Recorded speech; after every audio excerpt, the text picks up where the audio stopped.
Kasabay ng issue na ungkat din ang galit ni Mayor Duterte sa grupo ng mga hostage taker na nanggahasa sa mga misyonaryo. Ayon kay Digong, 2 beses ng hostage ang grupong pinamunuan noon ng notorious na si Felipe Pugoy.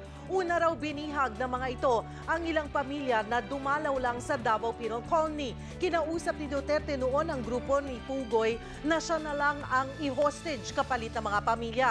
Pumayag ang grupo pero pinakawalan din siya. Nagulat na lang daw si Digong nang malamang hinostage naman ng mga ito ang mga misyonaryo na nagpunta sa bilangguan para ipagdasal sila. Ginawan pa ito ng pelikula noong 1992 na pinagbidahan ni Ian Veneracion. Tinapatan naman daw ni Duterte ang kahayupang ginawa noon ng grupo ni Pugoy. Pinanta ko doon sa punirap, pinagsisipa ko. Hindi na. Tapos sabi ko, magbili kayo ng banig.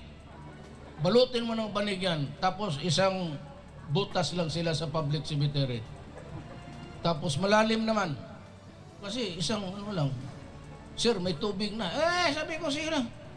Mabuti yan. Total, impyerno yung mga na yan. That is malamig dito ngayon.